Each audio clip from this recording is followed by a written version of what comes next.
कथा सुन रहे हो, जितने फेसबुक और यूट्यूब पर सुन रहे हो, बहुत सावधानी से सुनना। सूखे आम के पत्ते जमीन पर गिर जाएं। कैसे पत्ते? जब पतझड़ का मौसम आता है तो आम के जो पत्ते नीचे जमीन पर झड़ते हैं, 21 पत्ते इकट्ठे कर कर उसको आग लगाकर जलाकर भस्म तैयार कर लीजिए। और जिस पुरुष नारी को चर्म रोग हो जाए, चर्म रोग, कहीं खुजली चल रही हो, कहीं दाने पड़ गए हो, कहीं चमड़ी सफेद लाल काली पीली जैसी पड़ गई हो, कहीं दाग हो रहे हो, चर्म रोग, कहीं खुजाल चल रही हो, तो शिव महापुराण की कथा का ये संवाद याद रखिए। लिंग पुराण। आम के पल्लव को जो वर दिया गया, तो आम के 21 पत्ते इकट्ठे कर कर उसको आग लगाकर उसकी भस्म तैयार कर कर शंकर भगवान के शिवलिंग पर शाम के समय प्रदोष काल में चढ़ा दीजिए वो भस्म। और उस भस्म को उठाकर लेकर आ जाओ, डब्बी में भर लो और गाय का घृत उसमें डाल लीजिए और उस स्थान पर लगाना चालू कर दीजिए। 3 दिन में दांत खात खुजली जो भी होगी मिटना प्रारंभ हो जाएगी। उसमें इतनी प्रबलता आ जाती है। शंकर को जो भस्म चढ़ी है, आम के पत्ते की भस्म का भी हमारा शास्त्र वर्णन करता है। उस भस्म को छान कर पीस कर उसका आनंद, उसकी कोई दुकान आप डाल रहे हो, नया व्यापार चालू कर रहे हो और लग रहा है कि चलेगा कि ना चलेगा। पहले भी मैंने 2-4 दुकान डालकर देख ली, नहीं चली। अब नया डाल रहा हूँ, कर्जा कर कर डाल रहा हूँ, पैसे लाकर डाल रहा हूँ, चलेगा नहीं चलेगा। तो उसके लिए सबसे पहला काम करो, कम से कम दुकान खोलने के 7 दिन पहले आम के पत्ते की बंदरवाल बांध दो। दुकान का मुहूर्त होने के 7 दिन पहले आम के पत्ते की बंदरवाल बांधो और कहीं आम के पत्ते की भस्म मिल जाए, वही भस्म जो आम के पत्ते 21 उठाए सूखे वाले, अलग से तोड़ के मत सुखाना, जो पत्ते नीचे गिरे हों उसको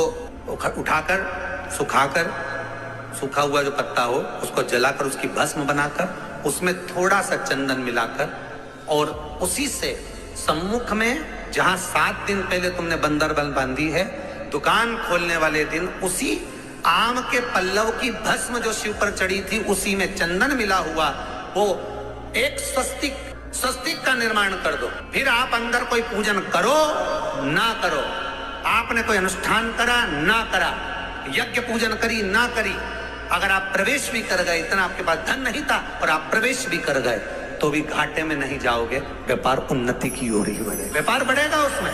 आम के पल्लव में अगर कामदेव छुप कर भस्म होते हैं तो शंकर मेरे आम के पल्लव को भी वर प्रदान कर देते, आम के पल्लव को भी शिव वर देते। शनिवार के दिन जो पीपल के वृक्ष में सरसों के तेल का दीप लगाता है उसको शनि कभी परेशान नहीं करता। एक बात हमेशा ध्यान रखिएगा, मान लो अगर कोई भारी रोग ऐसा शनि महाराज के कारण हो गया हो, अच्छे काम करते करते उल्टे हो रहे हैं, होते हैं किसी किसी के साथ में, विपरीत परिस्थितियां आ जाती है, अच्छा करने जाओ बुरा हो जाता है, अच्छा कर्म करने जाओ बुरा हो जाता है। तो पीपल के वृक्ष की जो छाल होती है, छाल देखिए, पीपल के वृक्ष में जो छाल लगी होती है, उस छाल को घिसकर चंदन बनाकर भगवान शंकर का स्नान कराकर, अभिषेक कराकर, पूजन कराने के बाद में पिपलेश्वर महादेव का नाम लेकर, कौन से महादेव? पिपलेश्वर महादेव का नाम लेकर वो जो घिसी हुई छाल होती है उस छाल का तिलक भगवान शंकर को लगा लो और उसी का थोड़ा सा भाग अपने कंठ पर, मस्तक पर लगाना प्रारंभ कर दो।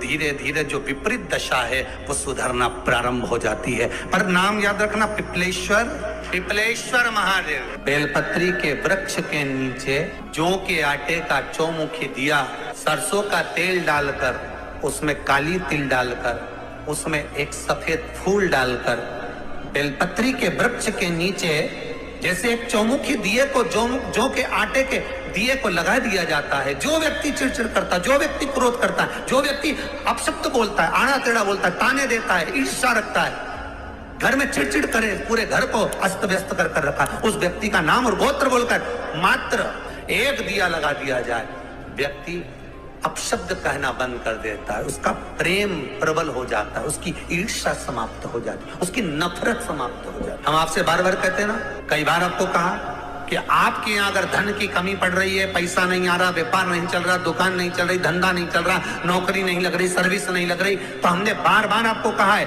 एक दिया बेलपत्री के पेड़ के नीचे लगाओ घी का, और एक दिया शंकर के मंदिर की चौखट पर लगाकर, बार बार आपको कहा। उस पर विश्वास रखकर लगाओगे, सुख मिलेगा, आनंद की अनुभूति होगी। शास्त्र कहता है कि जिसके घर में संपदा की कमी हो, पैसा आ ही नहीं रहा हो, सब दूर उलझ गया हो, बहुत टेंशन चल रहा हो, गन्ने का रस जानते हो, ईख का रस, गन्ने का रस तुलसी जी के क्यारे में हाथ में लेकर 7 बार अपना नाम और गोत्र बोलकर छोड़ दो, जिंदगी में 3 साल में तो करोड़पति बनकर बैठ जाओगे, कभी लक्ष्मी की कमी नहीं आ सकती। माताओं से, मेरे भाइयों से, लाखों करोड़ों लोग शिव महापुराण की कथा यो आस्था चैनल पर और फेसबुक यूट्यूब पर सुन रहे हैं, उनसे भी कहूँगा, अगर लक्ष्मी नहीं आ रही, संपदा नहीं आ रही, व्यापार नहीं चल रहा, तकलीफ बहुत ज्यादा हो रही है, कष्ट पर कष्ट बढ़ रहा है, कोई अच्छा कर्म हो ही नहीं रहा, बीते से नाप कर छोटा सा सफेद वस्त्र ले लो,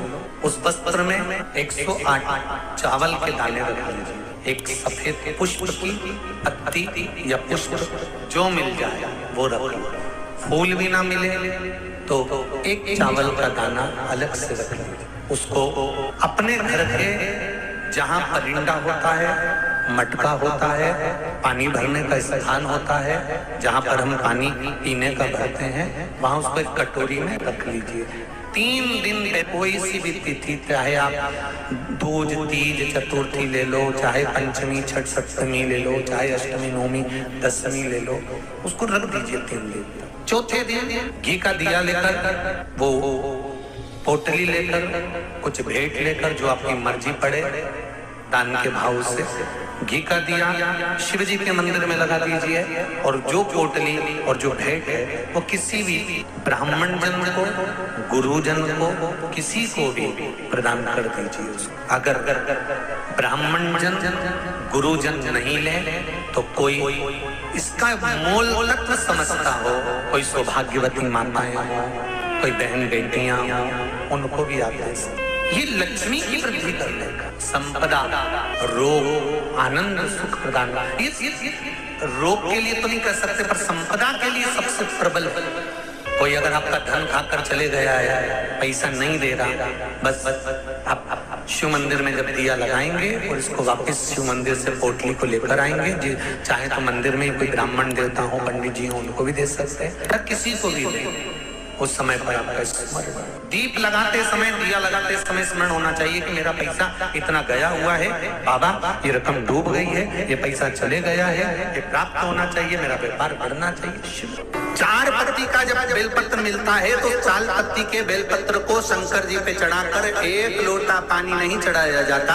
4 पत्ती का अगर बेलपत्र शिव को चढ़ाया जाता है तो 4 लोटा जल शिव को समर्पित करा जाता है। फिर उस बेलपत्र को उतार कर अशोक सुंदरी वाली जगह पर रखा जाता है। फिर वहां पर 1 आचमनी जल समर्पित करा जाता है। फिर वो 4 पत्ती के बेलपत्र को उठाकर नंदीश्वर के चरण के पास रखा जाता है। वहां 1 मूंग का दाना समर्पित करा जाता है। फिर उस बेलपत्री को लाकर घर में बरकत के रूप में रखा जाता है। तब वो लक्ष्मी बढ़ाना प्रारंभ करता है। कोई ऐसा ही क्रम नहीं हो जाता कि मिल गया हो तो रख दिया, उसका क्रम अलग अलग। 5 पत्ती का बेलपत्र, ऊपर जो जलाधारी टंगी होती है उस जलाधारी का स्पर्श कराया जाता है, शिवलिंग पर चढ़ाया जाता है।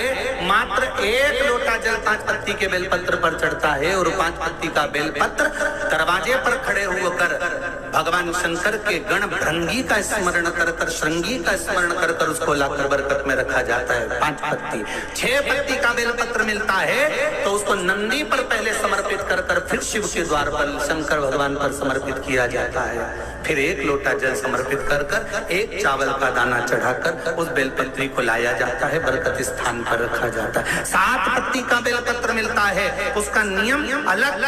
7 पत्ती के बेलपत्र को बेलपत्र के वृक्ष के नीचे ही शिवलिंग का निर्माण कर कर पूजन किया जाता है और वहां पूजन कर कर 7 पत्ती के बेलपत्र को शिव को चढ़ाकर फिर अपने घर में रखा जाता है।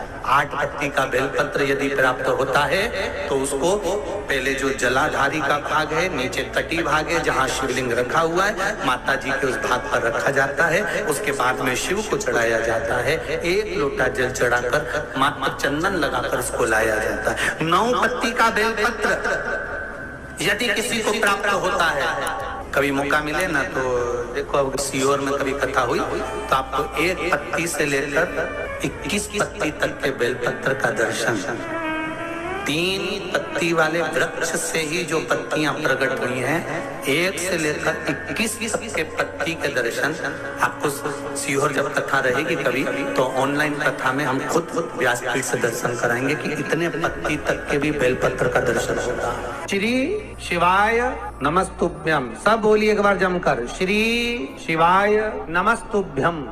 प्रैक्टिकल जरूर करना, कहीं सीहोर वाला महाराज झूठ तो नहीं बोल रहा। शास्त्रों की बातें हमारे जीवन में हमें सुख प्रदान करें, इसलिए इस भाव का आनंद करते हुए आज की कथा को विराम देते हैं।